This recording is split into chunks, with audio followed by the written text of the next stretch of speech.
ፖሊሶች ገዳዩን ለማወቅ ወደ 10 ዓመታት በምርመራ ለፍተዋል። ግን ሚስጥራዊው የግድያ ወንጀል ፈቺ ማህበረሰብ ጣልቃ ገብቶ የሰጣቸው ፍንጭ በወቅቱ እንደዋዛ አልፈውት የነበረው ነው።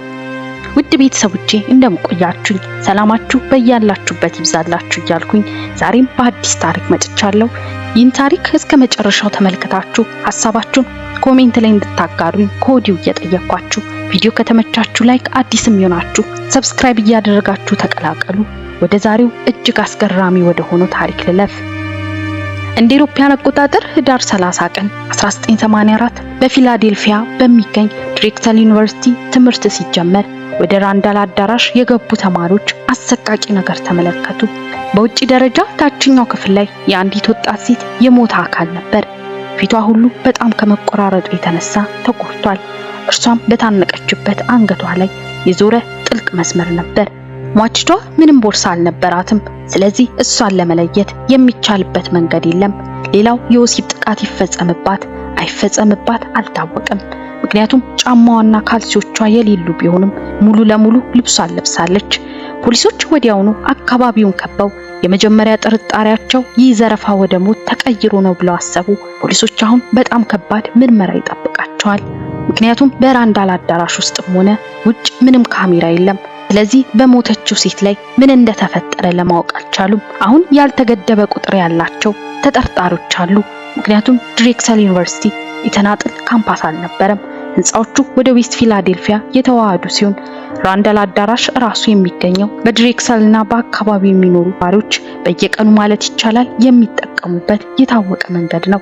ይቺ ወጣት ሴት በዚህ ደረጃ ላይ እንዳልተገደለችና ሌላ ቦታ ተገላ ወደዚህ እንደመጣች ግልጽ ነበር። የታወቀበት ሁኔታ በዚህ ቦታ ከመጣሏ በፊት ከነበረችበት ቦታ ስትመጣ በጣቷ የተሰመሩ ትልቅ ርቀት ተጎትታ መጣለች። ነገር ግን አስክሬኑ ከተገኘ ከጥቂት ሰዓታት በኋላ ፖሊሶች እድለኛ ሆኑ። ይህም አንድ ወጣት የተዘጋውን የወንጀል ቦታ ለመግባት ሲሞክር በኋላም እንዳይገባ ሲከለከል በድንገት የሞተችውን ልጅ ማንነት አውቃለሁ አለ። እቺ የሞተችን ልጅ ማን እንደሆነች በማወቁ ፖሊሶች ወዲያው ተጠራጠሩ። እናም ወጣቱን ልጅ አስገብተው ቃለ መጠይቅ ማድረግ ጀመሩ። ስሙ ካርተር ሬኖር የድሬክሰል ዩኒቨርሲቲ ተማሪ እንደሆነ ለፖሊሶች ተናገረ። የሞተችው ልጅ የሴት ጓደኛው እንደሆነች ያምናል። እሷም የ20 ዓመቷ ዴቢ ዊልሰን ነበረች። ተማሪም የነበረችና ከዛም እቺ ልጅ የሴት ጓደኛው መሆኗን እንዴት እንዳወቀ ለፖሊስ በጣም ረጅምና ውስብስብ ማብራሪያ ሰጠ። ባለፈው ከመሬት በታች ባለው ራንዳል አዳራሽ የኮምፒውተር ክፍል ውስጥ ከዴቢ ጋር እንደነበር ተናግሯል። ዴቢ በማግስቱ የሚጠብቃት ትልቅ ፕሮጀክት ነበራት። ከሌሊቱ 7:30 አካባቢ እንኳን ዴቢ የሚቀራት ገና ብዙ ስራ ነበራት። ግን ከርት በጣም ደክሞት ከዚህ በላይ መቆየት እንደማይችል ነገራት። ዴቢ በዚህ የኮምፒውተር ክፍል ውስጥ ቆይታ እንደምታውቅ ነገረችው። ምንም እንኳን ከርት እሷ እንደዛ ብትለውም እሱ ግን ለጥበቃ ሰራተኛው ብቻዋን ስለሆነች ደህንነቷን እንዲያረጋግጥ ነግሮት ወጣ። የጥበቃ ሰራተኛው ምንም ችግር የለም ደህና መሆኗን አረጋግጣለሁ አለው። በማግስቱ ጠዋት ከርት ከእንቅልፉ ሲነቃ በግቢው ውስጥ ካሉ ተማሪዎች የአንድ ሴት አስክሬን መገኘቱን ወሬ ሰማ። ከራንዳል አዳራሽ ውጭና ያ ግድያ ይመስላል። ከርት መጀመሪያ ላይ ወሬውን ሲሰማ ብዙም እንዳላሳሰበው ተናገረ። ግን በዚያ ቀን ከዴቢ ጋር ለመገናኘት ወደ ካምፓስ ሲገባ መኪናዋ አሁንም በኮምፒውተር ክፍል ፓርኪንግ ላይ ቆሞ አየ እና ከዚያም ተማሪዎች ወደ ተሰበሰቡበት ቦታ ሲደርስ ዴቢን በጭራሽ አላየም። ስለዚህ በዛን ጊዜ በራንዳል አዳራሽ ውስጥ ያለችው ሟች ሴት ዴቢ መሆኗን እንዳለባት ተገነዘበ እና አልተሳሳተም፣ ዴቢ ነበረች። ነገር ግን ፖሊስ የሱ ታሪክ እየገዛው አልነበረም። ዴቢን በህይወት ሲያይ የመጨረሻው ሰው ነበር እና በራሱ አንደበት ጧት በራንዳል አዳራሽ አንዲት ሴት ጓደኛው በሌሊት ብቻውን ትቷት የሄደበት ቦታ መገኘቱን እንደሰማ ተናግሯል። ነገር ግን ይህን ለመናገር ሰዓታት ፈጅቶበታል። ፖሊሶችም እግሮቹ ላይ ቁስሎችና በጣቶቹ መካከል ጥልቅ የሆነ መቆራረጥ እንዳለበት አስተውለዋል። በድንገትም ከርት ገዳይ መስሎ ታያቸው እና ይህ መጀመሪያ ላይ ዘረፋ የሚመስለው ወንጀል አሁን የበለጠ ግላዊ የሆነ ነገር ይመስላል። የፍቅር አጋሯ ጥቆማ በማድረጉ ጉዳዩን ተከትለው ከመመርመር ይልቅ ጥፋተኛው እሱ እንደሆነ በማሰብ ከርትን እንደ ዋና ተጠርጣሪ ይመለከቱት ጀመር። በኋላም ወደ ዶርም ክፍሉ እንዲመለስና በየምርመራ መሃል እንደሚያነጋግሩት ነገሩት። እስከዚያው ድረስ መርማሪዎች ትኩረታቸውን ወደ ራንዳል አዳራሽ ኮምፒውተር ክፍል አደረጉ። ዴቢ በኮምፒውተር ክፍል ውስጥ ገብታ ነበር። ነገር ግን አልወጣችም። ኮምፒውተሯም ከሌሊቱ 7:38 እየበራ ነበር። መርማሪዎች በዚህ ኮምፒውተር አጠገብ መሬት ላይ በዴቢ አንገት ላይ ካለው የጅማት ምልክቶች ጋር የሚዛመዱ ሁለት የኤክስቴንሽን ገመዶችን አግኝተዋል። ሌላው ደግሞ በዴቢ ወንበር ጀርባ ላይ ትንሽ የደም ቦታ አገኙ። ፖሊስ ኮምፒውተሩን ለምርመራ ወሰደ። እዚያ ውስጥ በተከሰተው ነገር የሞት ሽረት ትግል ሊኖር እንደሚችል በማሰብ ሁሉም ምን እንደሚመስል አስተያየት መስጠት ጀመሩ። የዚያን ቀን ጠዋት የኮምፒውተር ክፍሉና አዳራሹን ከውጭ ያጸዳው ወሳኝ የሆነ አካላዊ ማስረጃዎችን ለማጥፋት ሳይሆን አይቀርም ብለው አሰቡ። በኋላም የጽዳት ሰራተኛዋን ቃለ መጠይቅ አደረጉ። ከማጽዳትሽ በፊት በኮምፒውተር ክፍል ውስጥም ሆነ ውጭ እንግዳ የሆነ ነገር ካየች እንድትነግራቸው ጠየቋት። የጽዳት ሰራተኛዋ ሁሉም ነገር የተለመደ ነው አለች። ግን ጠረጴዛዎቹና ወንበሮቹ የተዘዋወሩ ይመስላሉ። ነገር ግን ለሷ የተለየ ነገር አልሆነላትም። ምክንያቱም እሷ ለማጽዳት ስትገባ ሁልጊዜ እንደዚያ ሆኖ ስለምታገኝ። በመቀጠል ወደ ካርድ ዞሩ። ምንም እንኳን ፖሊስ እሱን ማሰር ቢፈልግም አልቻለም፣ ምክንያቱም ምንም ማስረጃ ስለሌለው። ይልቁንስ ለመደበኛ ቃለ መጠይቅ ወደ ጣቢያ ለመውረድ ፈቃደኛ መሆኑንና አለመሆኑን ጠየቁት። በቃለ መጠይቁ ወቅት ከርት አጥብቆ ተናግሯል። እሱ በእጁ ላይ ስላሉት ቁስሎችና ስለመቆረጥ ከዴቢ ሞት ጋር ምንም ግንኙነት አልነበረውም። በዴቢ ላይ ምን እንደተፈጠረ ካወቀ በኋላ ግድግዳውን እንደመታና በጣቶቹ መካከል የተቆረጠው ደግሞ መኪናውን ለመስራት ሲሞክር ባጋጠመው ትንሽዬ አደጋ እንደሆነ ተናገረ። ነገር ግን አንዳቸውም ሊረጋገጡ አልቻሉም። ከዚህ ቃለ መጠይቅ በኋላ ምንም አዲስ ውጤት አላመጣም እና አሁንም በከርት ላይ ምንም ማስረጃ አልነበራቸውም። መሄድ እንደሚችል ነገሩት፣ ግን በፍጥነት የሱን ጀርባ መመርመር ጀመሩ።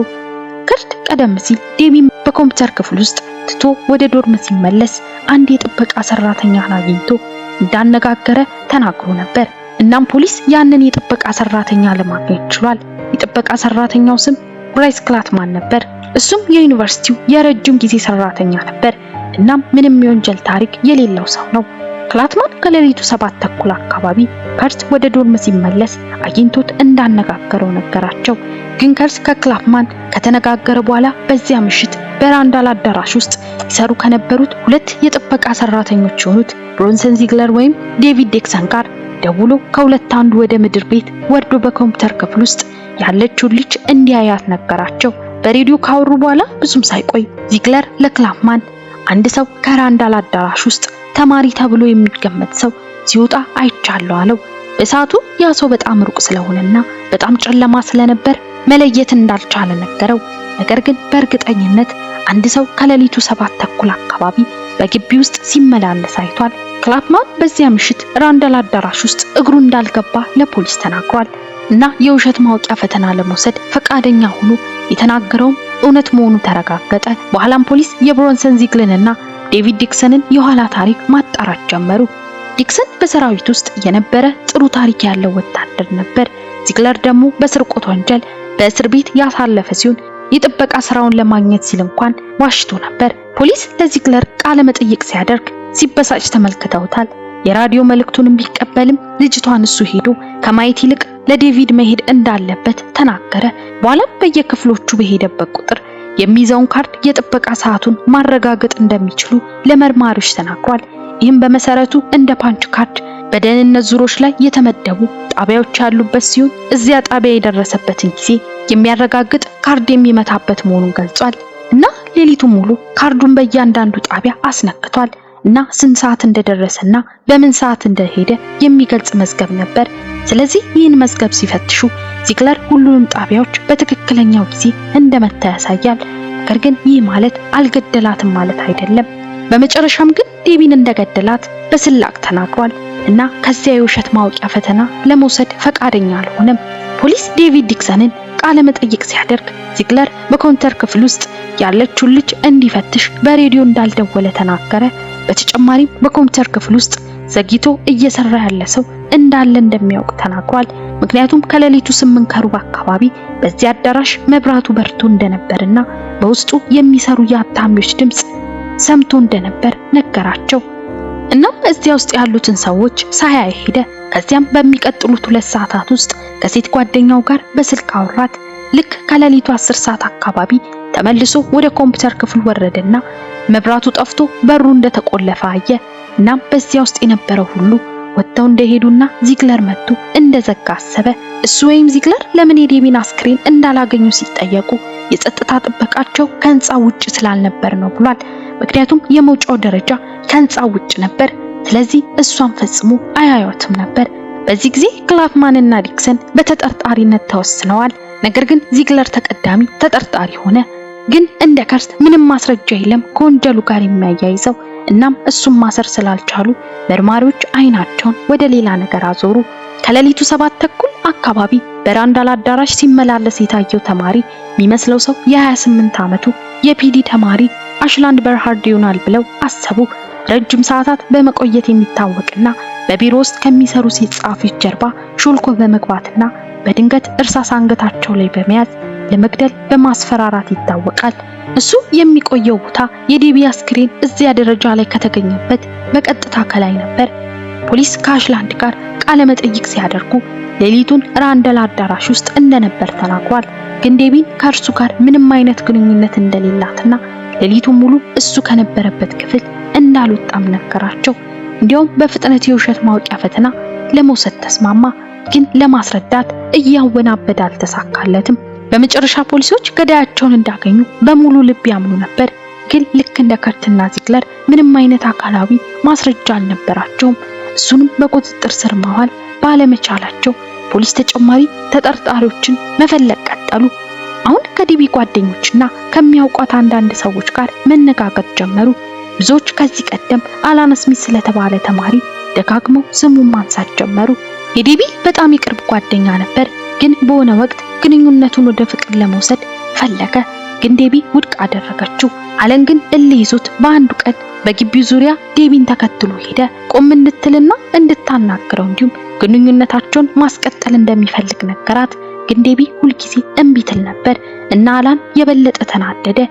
በኋላም ዴቢ ከመገደሏ ከአንድ ቀን በፊት ጓደኞቻቸው በግቢው መሃል ዴቢ ከአላን ጋር ስትጣላ ተመለከቱ። አለን ትከሻዋን ይዞ እያንቀጠቀጠ ሲጮህባት ነበር። አለን ለፖሊሶች ዴቢን አልገደልኩም አለ። ዴቢ በተገደለችበት ምሽት እንኳን በአፓርታማ ውስጥ ብቻውን እንደነበር ተናግሯል። በዚህ ቃል እንደ ሌሎች ተቀዳሚ ተጠርጣሪዎች ሁሉ አለንን ከወንጀሉ ጋር የሚያያይዘው ምንም አይነት አካላዊ ማስረጃ የለም። ስለዚህ በዚህ ጊዜ ማሰር አልቻሉም። አሁን ያላቸው አንድ አማራጭ በኮምፒውተር ክፍል ውስጥ በዴቢ ወንበር ላይ ያለውን ደም ከነዚህ 4 ተጠርጣሪዎች ጋር እንደሚገናኝ ማጣራት ነው። በኋላም ሁሉም የደም ናሙና ሰጡ። የዩኒቨርሲቲው ፕሬዝዳንት ተማሪዎች ውስጥም ሆነ ውጭ ብቻቸውን እንዳይሆኑ ነግሯቸዋል። ምክንያቱም ገዳዩ ከግቢው ውስጥ አንዱ ነው ብሎ ስላመነ ማንም ሰው በመጀመሪያ ዴቢን ለምን ኢላማ ማድረግ እንደሚፈልግ ሊረዳው አልቻለም። ለሁሉም ሰው ጥሩና ጎበዝ ስለሆነች። በመጨረሻም የዴቢ ጉዳይ በ1985 እየተቀዛቀዘ የፊላዴልፊያ ፖሊስ ካልተፈቱ ጉዳዮች ጋር የዴቢን አስገባ። በጉዳዩ ውስጥ ከተሳተፉት አንዳንድ መርማሪዎች ይህ የዘፈቀደ ግድያ ነው ብለው እንዲያምኑ አድርጓቸዋል። ከጊዜ በኋላ ከዋና ዜናዎች ጠፋ እና በመጨረሻም ለ8 ዓመታት ያህል ይህ ጉዳይ ተረሳ። በ1992 የጸደይ ወቅት በመርማሪ ቦብ ስናይደር የሚመራ ያልተፈቱ ኬዝ ቡድን መሪ ነበር። ይህ ቡድን የሊቆች ቡድን ነው። መርማሪዎች፣ አቃቢያን ሕጎች፣ ተከላካዮች፣ ጠበቆች፣ ኤፍቢአይ ወኪሎች፣ የፎረንሲክ ሳይንቲስቶች፣ የአየር ኃይል ፊዚክስ ሊቅ እንኳን ከዓለም ዙሪያ መጥተው ባልተፈቱ ወንጀል ዙሪያ ስብሰባዎችን በማድረግ ለመፍታት ይሞክራሉ። ስለዚህ በዚህ ስብሰባ ወቅት መርማሪ ስናይደር ከቪዲዮ ፊት ለፊት ቆሞ የዴቢ ዊልሰንን ግድያ ዝርዝር አወጣ። ከዚያም መድረኩን ሐሳብ ላለው ሰው እድል ሰጠ። ከዚያም የህብረተሰቡ መስራች አባል የነበረው ሪቻርድ ዋልተር ሐሳብ አለኝ ብሎ ተናገረ። ዋልተር ታዋቂ ወንጀል ሳይኮሎጂስት ነው። ዋልተር መርማሪዎችና ሁሉም ሰው የዘነጋውን አንድ ፍንጭ ጠቆመ። ይህም ከነዚህ ሁሉ ዓመታት በኋላ ያ የጠፋውን የዴቢን ጫማን ነበር። የጎደሉት ጫማዎች በዘፈቀደ የጠፋ እንዳልሆነ እንዲታወቅለት በጣም አስፈላጊ ፍንጭ እንደሆነ ተናገረ። ስለዚህ ይህ መረጃ ወይም ይህ ፍንጭ ወደ ቀድሞ ጉዳዩን ለጀመሩ መርማሪ ቡድን ተላለፈ እና በጉዳዩ ላይ የተሳተፉትን ሁሉ በድጋሚ ቃለ መጠይቅ ማድረግ ጀመሩ። እንግዲህ አስተውሉ፣ ይህ ከ8 ዓመት በኋላ ነው እና እነዚያን ተጠራጥረው ማስረጃ ያጡባቸው ሰዎች በድጋሚ አምጥተዋቸዋል። እስኪ እናንተስ ማን ሊሆን እንደሚችል አስባችሁ የነበረውን ሰው በኮሜንት ላይ አሳውቁኝ። መርማሪዎቹ ወዲያው ንግግር የጀመሩት በራንዳል አዳራሽ ከኮምፒውተር ክፍል ስራ አስኪያጅ ጋር ነው። በዚያ ክፍል ውስጥ ያሉ አታሚዎች እንደማይገኙ ነግሯቸዋል። እናም የደህንነት ጠባቂው ዴቪድ ዲክሰን እንደተናገረው ግን ሌሊት 8:15 ላይ በክፍል ውስጥ ያለውን የህትመት ድምጽ እንዴት እንደሰማው ሁልጊዜ ግራ ይጋባ እንደነበር ነገራቸው። ከመርማሪዎች አንዱ ከዚህ ቀደም በዚህ ጉዳይ ላይ ማንም ያነሳው አልነበረም፣ ግን አሁን ዴቪድ ዲክሰንን በቅርበት መመልከት ጀመሩ። ፖሊሶች አሁን የዴቪድ ዲክሰንን ወታደራዊ ፋይሉን በሙሉ ማገላበጥ ጀመሩ። በ1979 አገልግሎቱን የጀመረበት ዓመት ነበር። በአንድ ወቅት የአንድ ወታደር ነጭ ስኒከር ጫማ በመስረቁ ችግር ውስጥ ገብቶ ነበር። ይህን መረጃ ተከትለው በፍጥነት ወደ ዴቪድ አፓርታማ ፖሊሶች አመሩ እና ያገኙትን ነገር ማመን ተሳናቸው። በአንድ ቁም ሳጥን ውስጥ 20 ያገለገሉ የሴቶች ነጭ ጫማዎች በላስቲክ ተጠቅልለው አገኙ። እናም ሌላው ዴቢ በተገደለችበት ምሽት ዴቪድ ዲክሰን እንደተናገረው ለ2 ሰዓታት ያህል ከሴት ጓደኛው ጋር ስልክ እንዳወራ ነግሯቸው ነበር። ግን ያቺ የሴት ጓደኛው ሚስቱ ነበረች። መርማሪዎችም ሲያናግሯት በዚያ ምሽት በስልክ ያወሩት ለ2 ሰዓታት ሳይሆን ለ2 ደቂቃዎች ብቻ እንደሆነ ነገረቻቸው።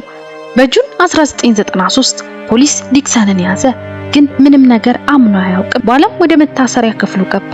ዴቢን እንዴት እንደገደላት ለእስር ቤቱ ጓደኛው በመኩራራት አወራለት። ያም ታሳሪ ወዲያው ለፖሊሶች ነገራቸው። ዲክሰን በመጨረሻ ዴቢ ዊልሰንን በመግደል ጥፋተኛ ሆኖ ተገኝቶ የእድሜ ልክ እስራት ተፈረደበት። ውድ ቤተሰቦቼ ለዛሬ ያዘጋጀሁት ቪዲዮ ይህን ይመስል ነበር። እስኪ በታሪኩ ላይ ምን ሐሳብ አላችሁ? ኮሜንት ላይ አሳውቁኝ። ለዚህ ቻናል አዲስ ሆናችሁ ሰብስክራይብ በማድረግ ተቀላቀሉ። በሌላ አዲስ ታሪክ እስክንገናኝ ድረስ ቸር ቆዩልኝ።